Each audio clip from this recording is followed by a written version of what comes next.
He was ashamed. You didn't fight violence with violence, not if you were a gentleman. You talked very calmly.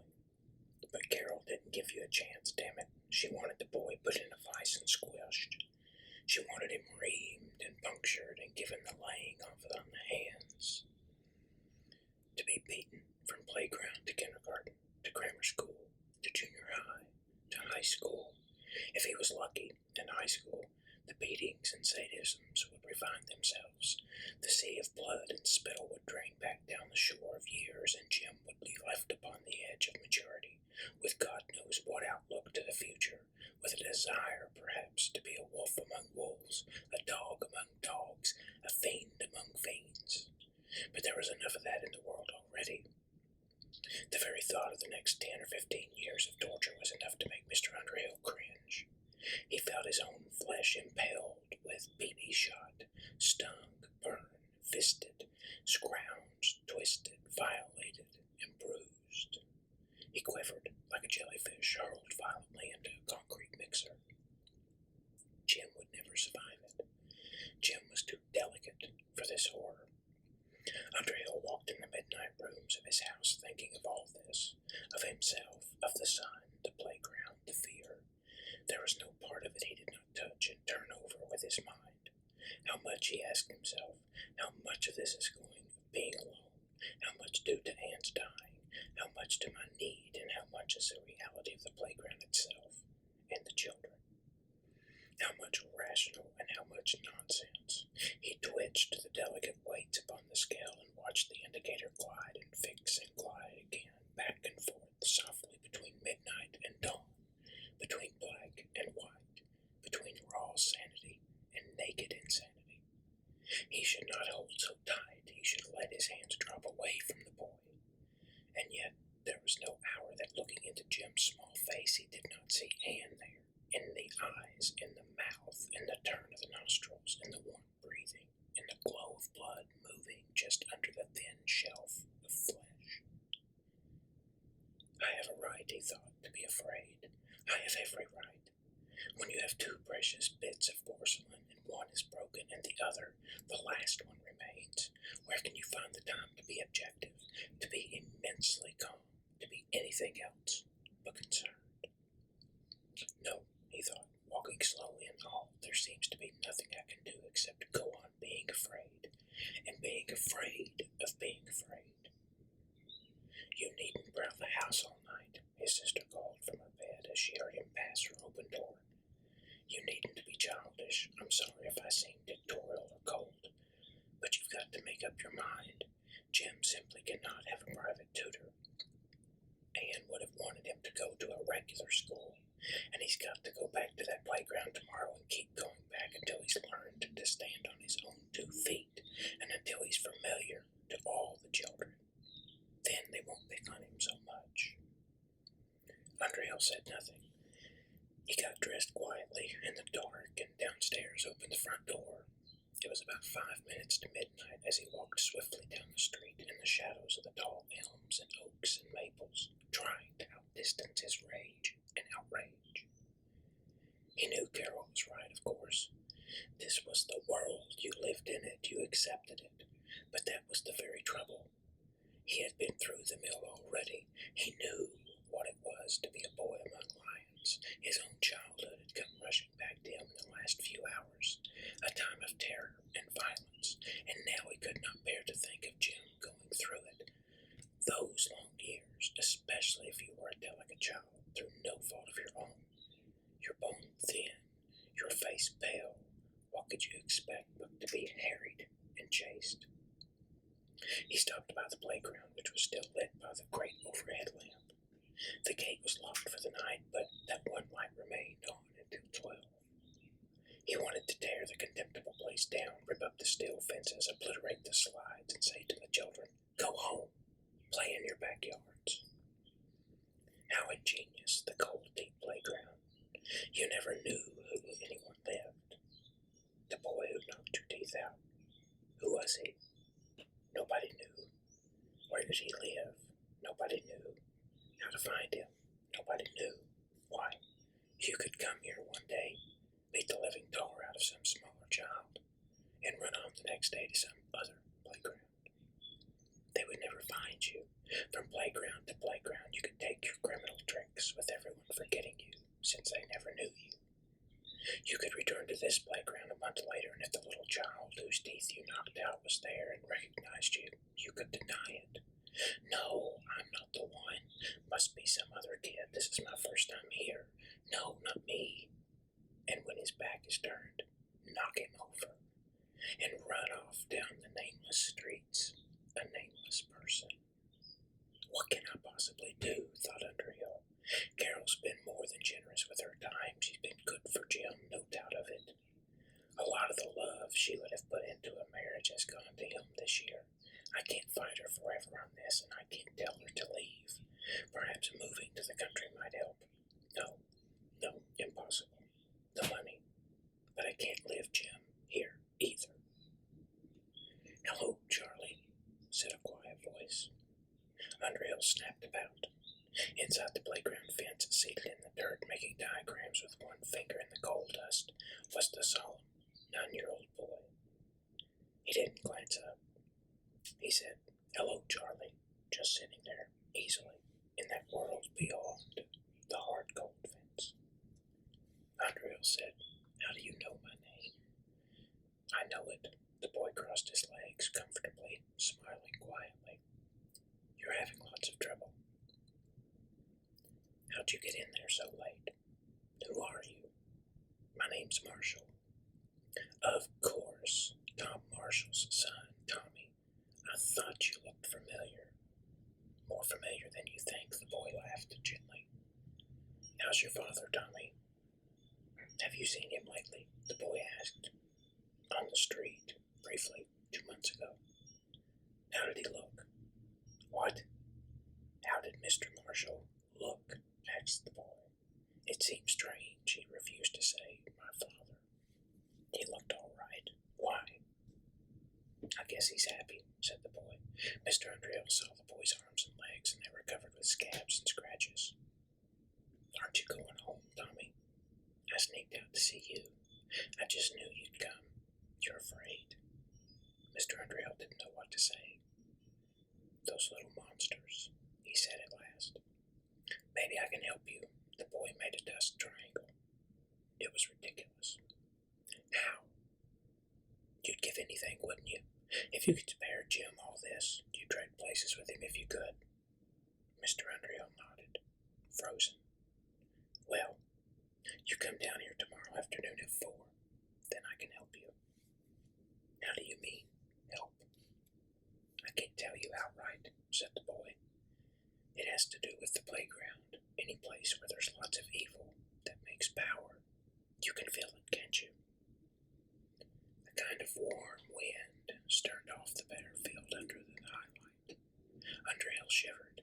Yes, even now, at midnight, the playground seemed evil, for it was used for evil things.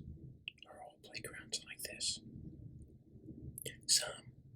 Maybe this is the only one like this. Maybe it's just how you look at it, Charlie. Things are what you want them to be. A lot of people think this is a swell playground. They're right, too. It's how you look at it, maybe. What I wanted to say, though, is that Tom Marshall was like you. He worried about Tommy Marshall and the playground and the kids, too. He wanted to save Tommy the trouble and the hurt, also. This business of talking about people as if they were remote made Mr. Underhill uncomfortable. "So, we made a bargain," said the boy. "With who?" "With the playground, I guess, or whoever runs it." "Who runs it?" "I've never seen him. There's an office over there under the grandstand. A light burns in it all night. It's a bright blue light, kind of funny. There's a desk there with no papers in it and an empty chair. The sign says manager, but nobody ever sees the man. He must be around." "That's right," said the boy. "Or I wouldn't be where I am, and somewhere else wouldn't be where they are. You certainly talk grown up." The boy was pleased. "Do you want to know who I really am? I'm not Tommy Marshall at all. I'm Tom Marshall, the father." He sat there in the dust, not moving, late at night under the high and faraway light, with the late wind blowing his shirt collar gently under his chin, blowing the cool dust. I'm Tom Marshall, the father. I know it'll be hard for you to believe, but it is true. I was afraid for Tommy. I was the way you are about Jim, so I made this deal with the playground. Oh, there are others who did the same here. If you look close, you'll see them among the other children by the expression in their eyes. Andrea blinked. You'd better run home to bed. You want to believe me. You want it to be true. I saw your eyes just then. If you could trade places with Jim, you would. You'd like to save him all that torture. Let him be in your place, grown up. The real work, over and done. Any decent parent sympathizes with his children. You, more than most. You feel every bite and kick. Well, you come here tomorrow. You can make a deal too. Trade places. It was an incredible and amusing but an oddly satisfying thought. What would I have to do? Just make up your mind. Andrea tried to make his next question sound very casual, a joke, but his mind was in a rage again. What would I pay? Nothing. You just have to play in the playground. All day. And go to school, of course. And grow up again. Yes, and grow up again. Be here at 4 tomorrow afternoon. I have to work in the city tomorrow. Tomorrow, said the boy. You'd better get home to bed, Tommy. My name is Tom Marshall, the boy said there. The playground lights went out. Mr. Underhill and his sister did not speak at breakfast. He usually phoned her at noon to chat about this or that, but he did not phone. But at 1:30, after a bad lunch, he dialed the house number. When Carol answered, he hung up. 5 minutes later, he called again. Charlie, was that you called 5 minutes ago? Yes, he said. I thought I heard you breathing before you hung up. What'd you call about, dear? She was being sensible again.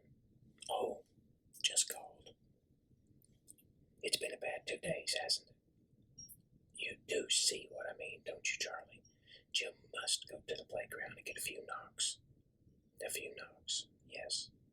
He saw the blood in the hungry foxes and the torn rabbits. And learn to give and take, she was saying, and fight if he has to. Fight if he has to, he murmured. I knew you'd come around. Around, he said. You're right, no way out. He must be sacrificed. Oh, Charlie, you are odd. He cleared his throat. Well, that's settled. Yes. I wonder what it would be like, he thought. Everything else okay? He asked the phone. He thought of the diagrams in the dust, the boy seated there with the hidden bones in his face. Yes, she said. I've been thinking, he said. Speak up. I'll be home at 3, he said, slowly, piecing out the words like a man hit in the stomach, gasping for breath. We'll take a walk. You and Jim and I, he said, eyes shut. Wonderful. To the playground, he said, and hung up. It was really autumn now, the real chill, the real snap. Overnight, the trees burnt red and snapped free of their leaves, which spiraled about Mr. Underhill's face as he walked up the front steps. And there were Carol and Jim, bundled up against the sharp wind, waiting for him. Hello, they cried to one another, with much embracing and kissing. There's Jim down there. There's Daddy up there. They laughed, and he felt paralyzed and in terror of the late day. It was almost 4. He looked at the laden sky, which might pour down molten silver at any moment, a sky of lava and soot and a wet wind blowing out of it. He held his sister's arm very tightly as they walked. Aren't you friendly, though? She smiled. It's ridiculous, of course, he said, thinking of something else. What? They were at the playground gate. Hello, Charlie. Hi. Far away, atop the monstrous slide, stood the Marshall boy, waving, not smiling now. You wait here, said Mr. Underhill to his sister. I'll be only a moment. I'll just take Jim in. All right. He grasped the small boy's hand. Here we go, Jim. Stay close to Daddy. They stepped down the hard concrete steps and stood in the flat dust. Before them, in a magical sequence, stood the diagrams, the giant tic-tac-toes, the monstrous hopscotches, the amazing numerals, and the triangles and oblongs the children had scrabbled in the incredible dust. The sky blew a huge wind upon him, and he was shivering. He gasped the little boy's hand still tighter, and turned to his sister. "Goodbye," he said, for he was believing it. He was in the playground and believing it, and it was for the best. Nothing too good for Jim, nothing at all in this outrageous world. And now his sister was laughing back at him. "Charlie, you idiot." Then they were running across the dirt playground floor, at the bottom of a stony sea that pressed and blew upon them. Now Jim was crying, "Daddy, Daddy," and the children racing to meet them. The boy on the slide yelling, the tic-tac-toe and hopscotches whirling, a sense of bodiless terror gripping him, but he knew what he must do, and what must be done, and what would happen. Far across the field, footballs sailed, baseballs whizzed, bats flew, fists flashed up, and the door of the manager's office stood open. The desk empty, the seat empty, and a long light burning over it. Underhill stumbled, shut his eyes, and fell, crying out, his body clenched by a hot pain, mouthing strange words, everything in turmoil. "There you are, Jim," said a voice. And he was climbing, eyes closed, climbing metal ringing ladder rungs, screaming, wailing, his throat raw. Mr. Underhill opened his eyes. He was on top of the slide, the gigantic blue metal slide which seemed 10,000 feet high. Children crushed at his back, children beat him to go on, slide, slide. And he looked, and there, going off across the field, was a man in a black overcoat. And there, at the gate, was a woman waving, and the man standing there with the woman, both of them looking in at him, waving, and their voices calling. "Have a good time. Have a good time, Jim," he screamed. He looked at his hands in a panic of realization. The small hands, the thin hands. He looked at the earth far below. He felt his nose bleeding, and there was the Marshall boy next to him. "Hi!" cried the other, and bashed him through the mouth. "Only 12 years here," cried the other in an uproar. 12 years, thought Mr. Underhill, trapped. And time is different to children. A year is like 10 years. No, not 12 years of childhood ahead of him, but a century of this. Slide. Behind him, the stink of mustard oil, Vicks vapor rub, peanuts, chewed hot tar, spearmint gum, and the blue fountain pen ink. The smell of kite twine and glycerin soap, a pumpkin smell of Halloween, of papier-mâché, fragrance of skull masks, and the smell of dirty scabs as he was pinched, pummeled, shoved. Fists rose and fell. He saw the fox faces, and beyond, at the fence, the man and woman standing there waving. He shrieked. He covered his face. He felt himself pushed, bleeding to the rim of nothingness. At first he careened down the slide, screeching with 10,000 monsters behind. One thought jumped through his mind a moment before he hit bottom in a nauseous mound of claws. "This is hell," he thought. "This is hell." And no one in the hot, milling heap contradicted